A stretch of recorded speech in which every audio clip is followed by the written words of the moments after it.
Professor's saga highlights nationalists' reach in Israel. An Israeli computer science professor was awarded Israel's highest honor a year ago. Jerusalem, Oded Goldrick was awarded the Israel Prize, the country's highest honor, a year ago. But the computer science professor only collected the prize this past week after overcoming a repeated public assault by Israeli nationalists over his opposition to Israel's occupation of the West Bank.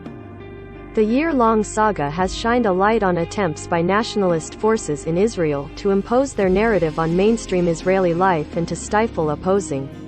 That narrative, which sees the West Bank and its Jewish settlements as part of Israel and largely ignores the occupation, has become increasingly entrenched in Israel, endangering prospects for Palestinian independence. Anti-occupation actors, meanwhile, are often painted as enemies of the state and have been targeted with legislation that hobbles their activities. "It's made in Israel McCarthyism," said Avner Gavaryahu, a co-director of Breaking the Silence, a whistleblower group for Israeli soldiers. "There is a large number of organizations, journalists and politicians whose main project in recent years is stifling dissent." Goldrick, who teaches at Israel's distinguished Weizmann Institute of Science, was nominated for last year's Israel Prize in Mathematics and Computer Science by a panel of judges. But shortly after the nomination was announced, nationalist groups called for his disqualification, claiming he supported boycotts against Israel. Goldrick, 65, and hundreds of other academics signed a petition last year calling on the European Union to halt funding for Ariel University, located in the West Bank, saying it legitimized Israeli settlements. In a research partnership with the EU launched last year, Israel itself agreed not to include the university, along with other West Bank institutions.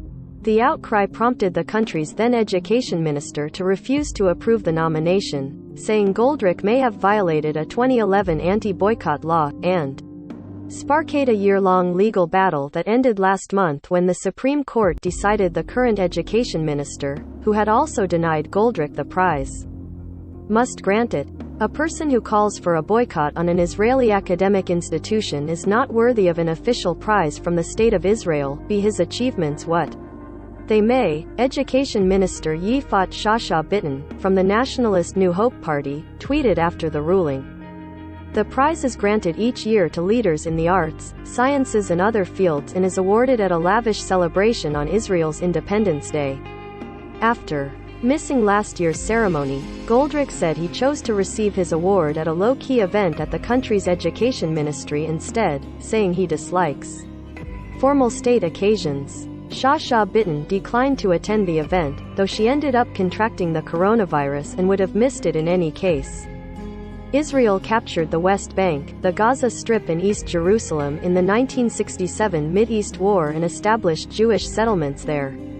While it withdrew settlers and troops from Gaza in 2005, more than 700,000 Israeli settlers live in the other territories, complicating the establishment of a Palestinian state. More than 2.5 million Palestinians live under Israel's military occupation of the West Bank, which restricts their movement with a series of checkpoints and crossing sand controls various aspects of Palestinian life. The Palestinian Authority administers parts of the West Bank. Gaza, ruled by the Islamic militant Hamas, which calls for Israel's destruction, is under an Israeli-Egyptian blockade. Gavaryahu, from Breaking the Silence, said nationalist figures and politicians were working to normalize Israel's West Bank occupation, deepening it and making it harder for people like Goldrick to challenge it.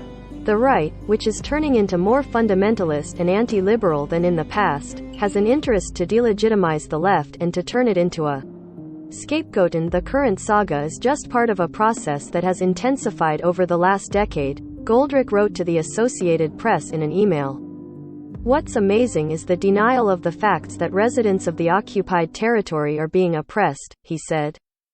Goldrick's position on the occupation is shared by most of the international community, including the United States, which overwhelmingly opposes the but recent Israeli governments, prodded by settlers and nationalist supporters, have sought to squeeze opposition to the narrative that sees the West Bank as part of Israel and ignores the occupation.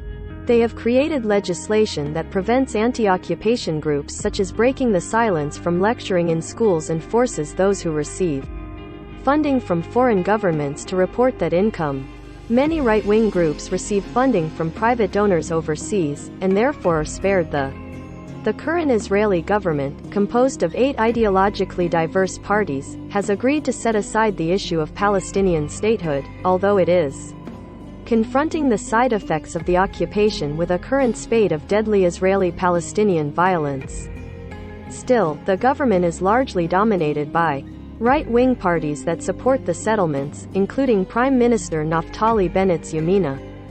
Influential nationalist advocacy groups like Im Tirtzu have targeted liberal artists, professors and other figures, arguing that they shouldn't receive state funding or recognition. We will continue to expose the professors who on the one hand receive state funding and on the other call for a boycott of Israeli institutions, said Alon Schwarzer, Director of Policy for Im Tirtzu. His group has a website with a searchable database of liberal professors and says it exposed Goldrich's political leanings to the former education minister. He said he wasn't opposed to Goldrich and others expressing their opinions.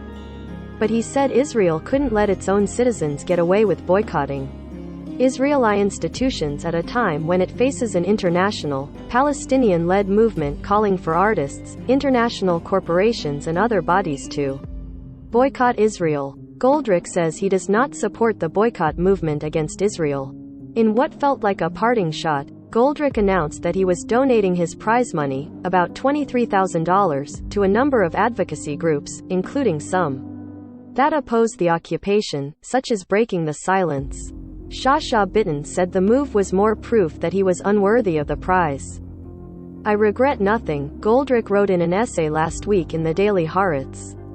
I will continue to do all I can for the struggle to end the occupation.